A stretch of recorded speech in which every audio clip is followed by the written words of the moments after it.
Hello fellow lovers of the liminal and the weird, and welcome to another video by Liminal Spaces.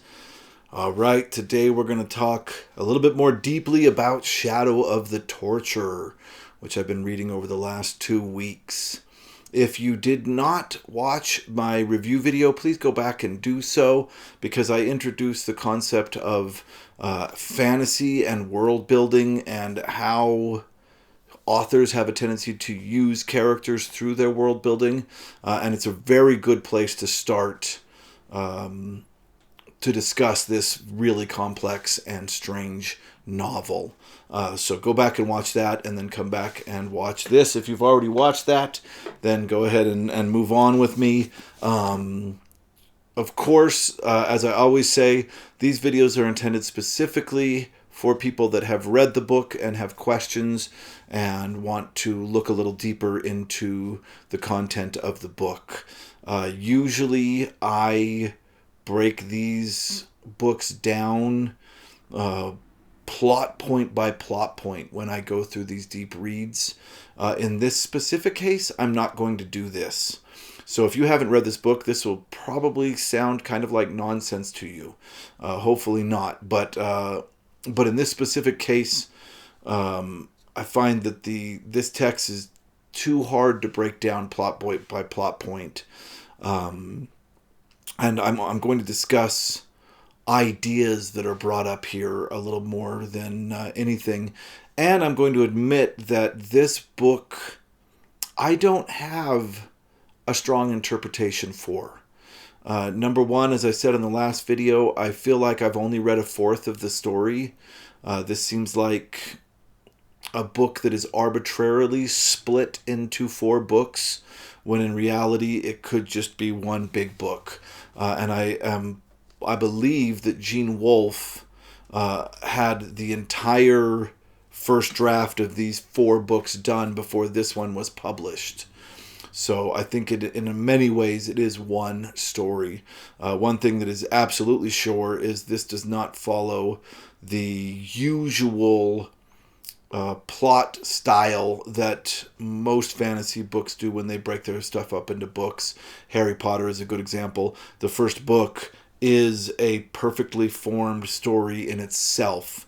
You can read it by itself, and although it hints at larger battles to come, he does follow Freytag's triangle, or the inverted check mark, and J.K. Rowling has put in all the steps of that, completing a full story in that one book. And I feel like all of her books do that. This one feels like the first fourth of a story. And I feel like in this case, more mysteries are created than answers. And I'm sure a lot of the answers to the mysteries of this book are in the other 3. So someday I'm going to have to read the entirety of this series in order to do this justice. So for now, we're just going to talk about some of the ideas that occur in this story. And a lot of them I'm wrestling with, so we'll just talk about them without really coming to any conclusion.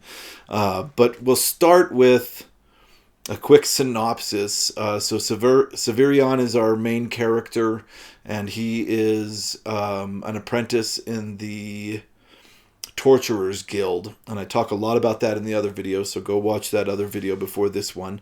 And we learn about him and the guild at the same time.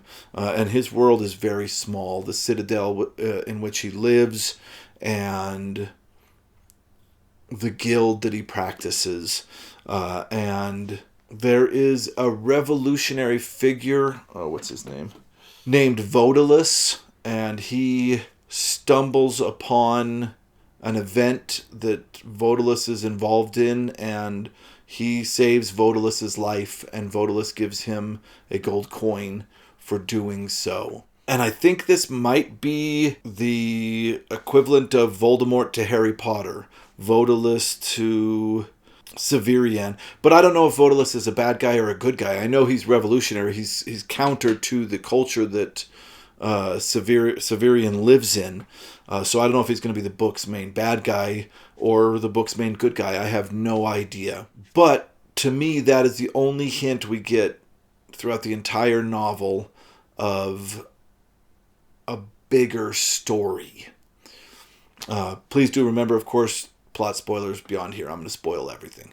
The writing was very, very deep. I had to pay a lot of attention. A lot of words were being thrown around that I had to look up. This is not an easy read. This is kind of a chore to read, which is not a bad thing. I love books that invite the reader to do a chunk of the work, and this is absolutely one of those. But I had to take it slow. I had to really kind of read through these, and the religion of this world, I don't feel like I fully understand yet. There's a creator, but I don't know if this creator is the creator of the apocalypse through space travel that put this world into this post-apocalyptic fantasy state. I'm sorry, I know that's a lot to take in, but that's something that we learn as we go throughout the novel, is that there was a star-faring civilization on this planet, and that somehow a catastrophe happened, and now these people don't travel to the stars. Although I think there are people on the moon, and the moon is green because people are growing stuff on the moon. And I don't know if they get back and forth.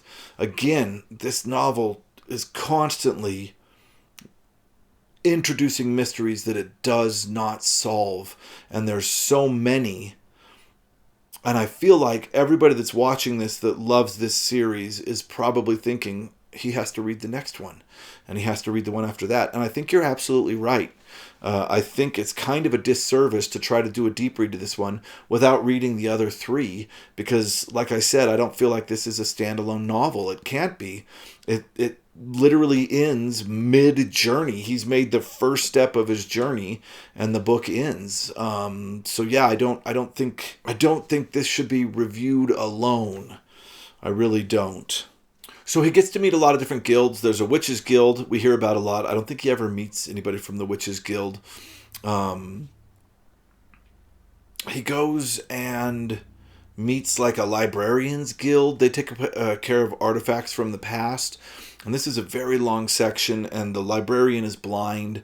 And he's going because there's a new prisoner that has arrived. Oh, he's become a journeyman. He's gone from an apprentice to a journeyman.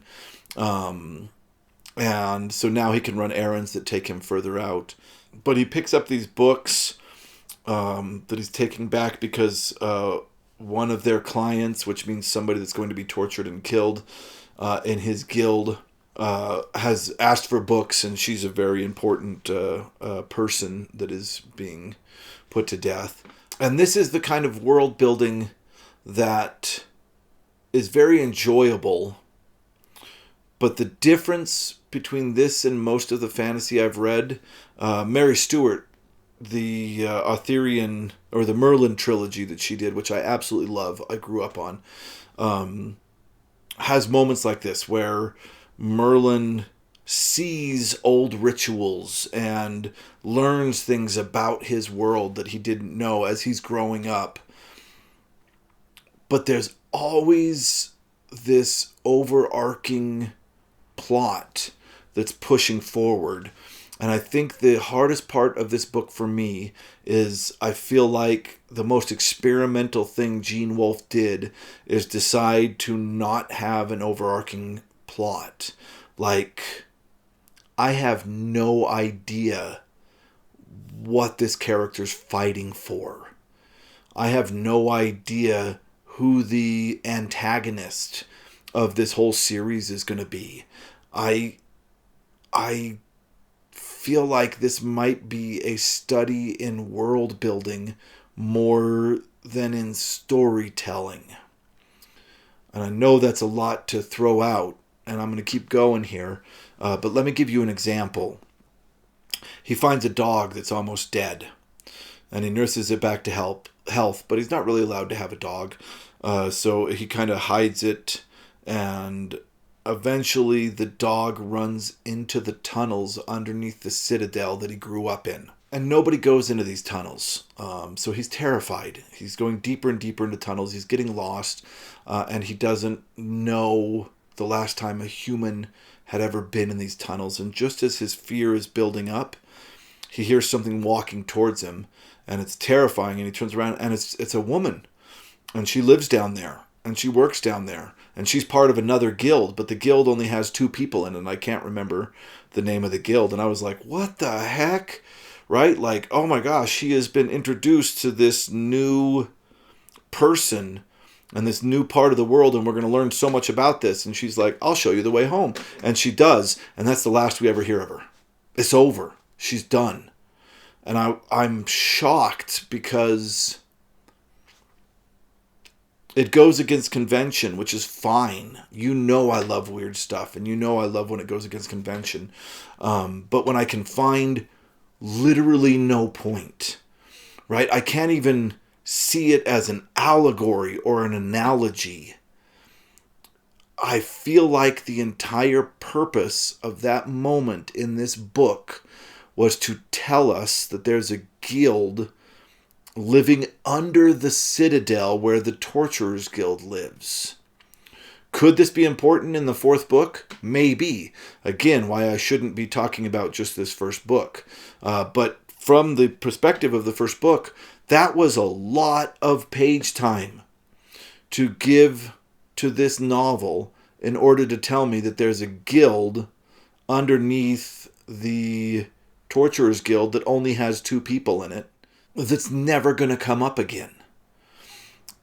The amount of page time that he gives to Severian going and collecting the books for the prisoner and meeting this crazy artifacts guild. Is it cool? Absolutely. Does that guild come back? Actually, a little bit it does later in this novel. Is it super important? No, it's strange. Because when I went to read the plot synopsis of this on Wikipedia after I had finished the novel, they leave out most of the content, right? The plot synopsis is just the first part. All the part I'm talking about now is the dog's not there. The tunnels under the citadel aren't there. The librarian and the guild that keeps antiquities, not there. None of this stuff is in the plot summary. And the reason why is because it doesn't do anything for the plot. Which again is okay. As long as we can find a key to get meaning out of it. And I said this in my last video, I'm going to say it again. When a novel or a piece of text tends towards abstraction, the way that we can find our ways in is to come up with our interpretation of the abstraction, give meaning to the abstraction. Many people love this book. Many people have given meaning to the abstraction. I, in many places, couldn't find meaning for the abstraction. And I want to jump now to the very end, just for a second. There is a portion of this book after the main plot has completed where Severian is talking to Dorcas about a book that he read that talks about the different ways to interpret a vision or a sign, a key. And there are 3 different ways that he talks about. This is on page 246 of my copy. Whatever happens has 3 meanings. The first is its practical meaning.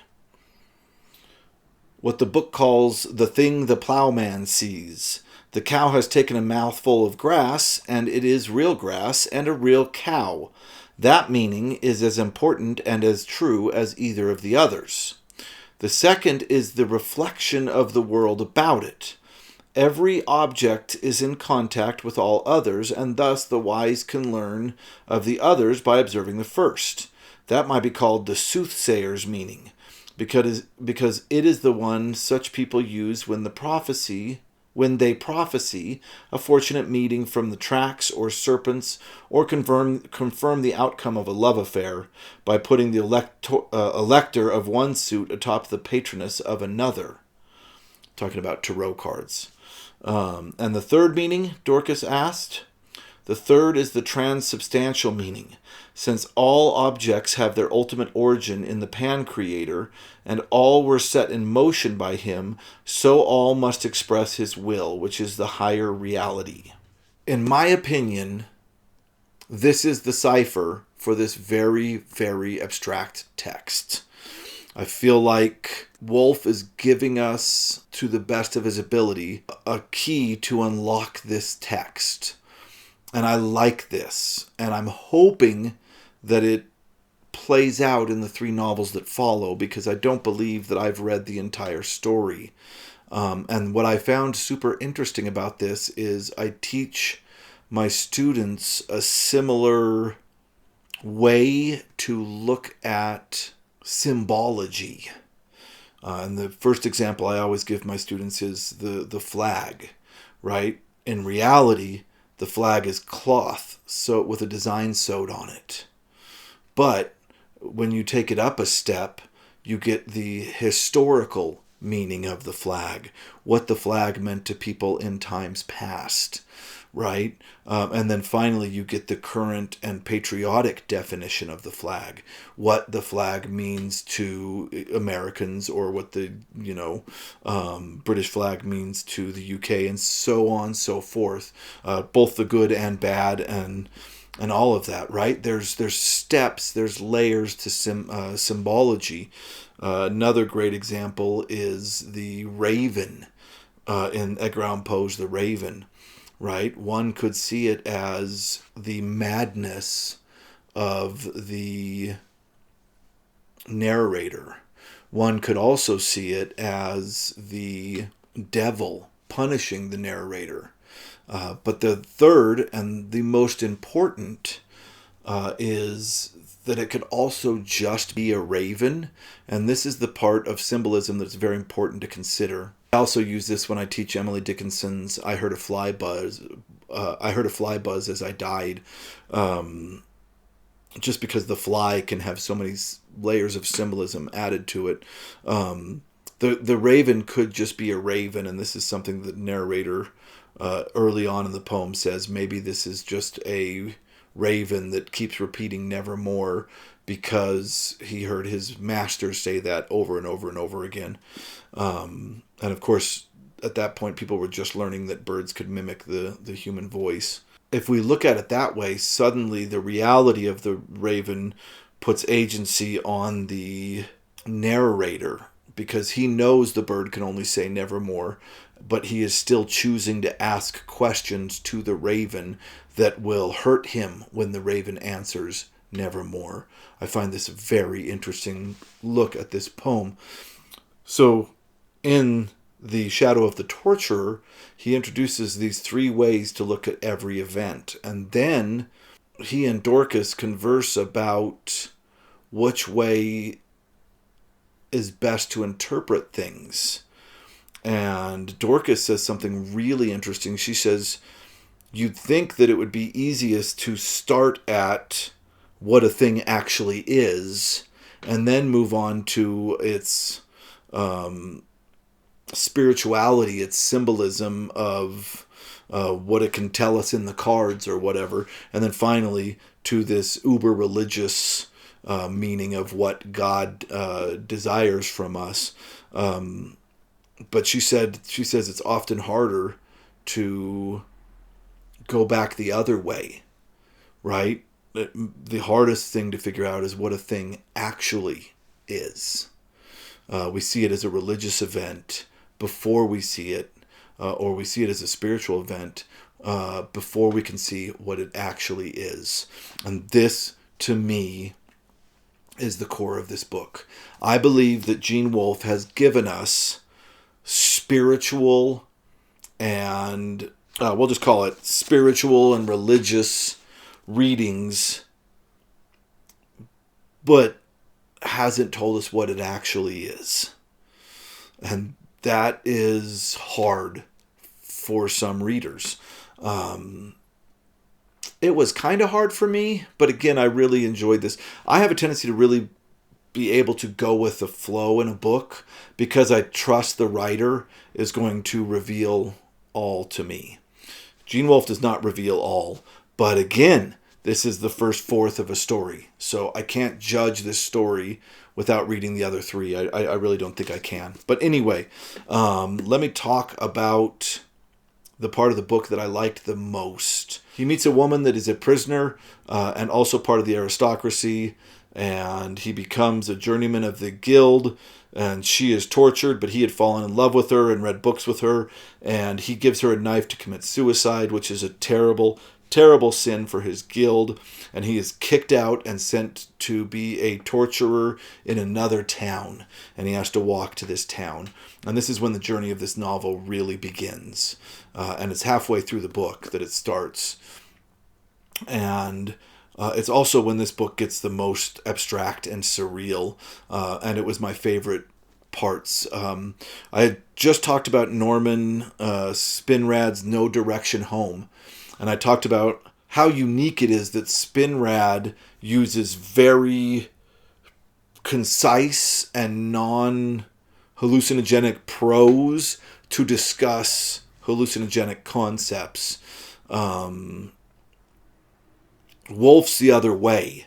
All of his prose are very hallucinogenic to the point that I feel like I can't see the reality underneath. It's like a person tripping is telling me what they're seeing, and I'm trying to guess what the reality is behind the trip, if that makes sense. But there's a part in here, and everybody that's read all 4 books is probably going to be like, you got to read the rest of these. There's a part in here that to me was the moment that Gene Wolfe's brilliance peaked. And I don't even know if I understand it as well as I felt I did when I read it.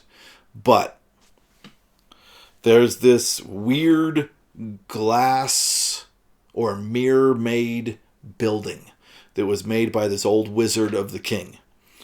And inside it are all these gardens, which I think are actually portals to other worlds.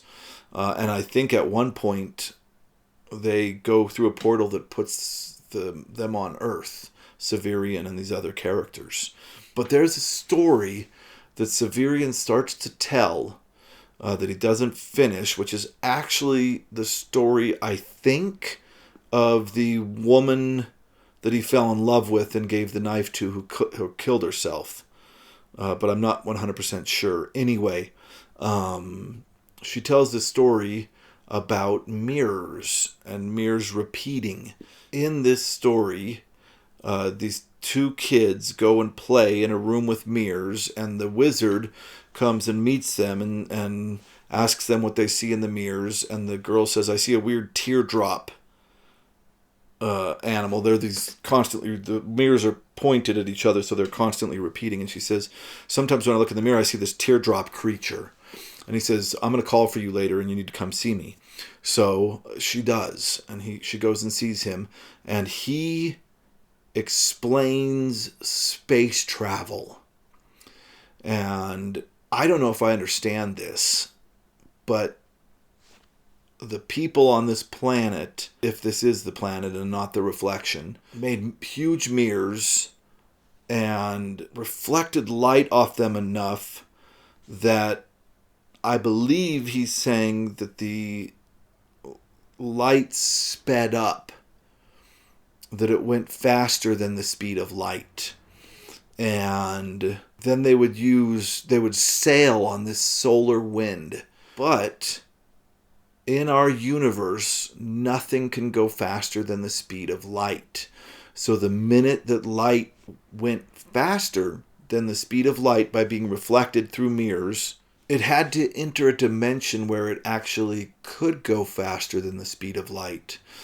And maybe in that dimension, that's as fast as that light can go, right? Their speed of light is different than our speed of light, but there's still a speed of light that can't go faster in that multiverse world. But he comes up with this brilliant idea that the light disappears, but the reflection of the light in the mirror doesn't disappear. So this is how they fold space. These star-traveling people of the past, is that they would sail on a solar wind, get going faster than the speed of light, pop into another multiverse dimension, and then once the light slowed down enough, they'd pop back in, but somewhere else. And that's how they would fold space. I don't know if this holds up in physics. I mean, of course it can't, but it's super cool.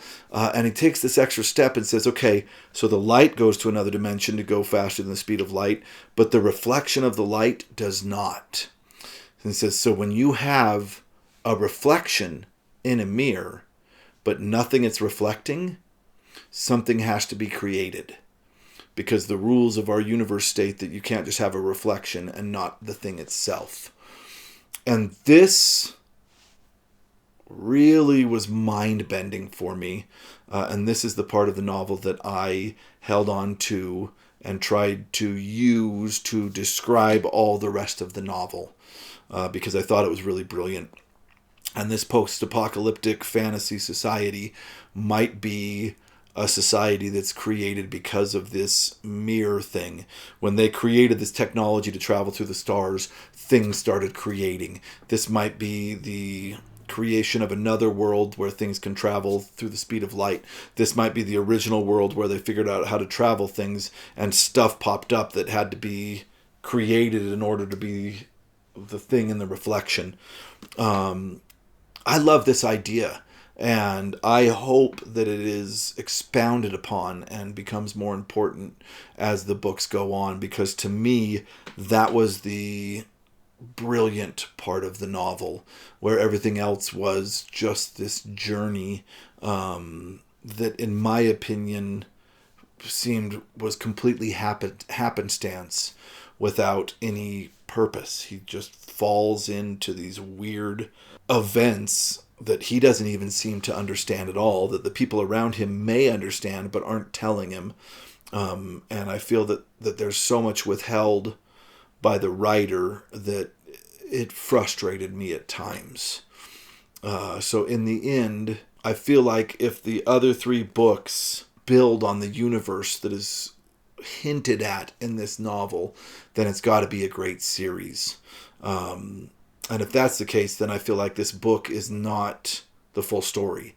This is the rising action only. And we need the rest of the books to really understand it, in which case I shouldn't be making these videos at all without having read the other three. If you guys love this and you know the other three books solve all this, please let me know in the comments. If I'm way off, let me know in the comments. Tell me what you think about this book, because honestly, I want to talk to more people about it, because I'm confused, and I know there are people out there that are probably like really knowledgeable about this book and this series.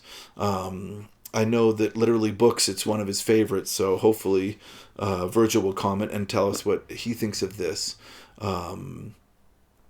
Yeah, because I'm at a loss. I don't quite know. I feel like I've been talking about 1/4 of a story. All right. Thank you very much for watching to the end. If you like this video, please click like. If you like this kind of content, please subscribe. We'll be making a lot more of it. And thank you so much for watching.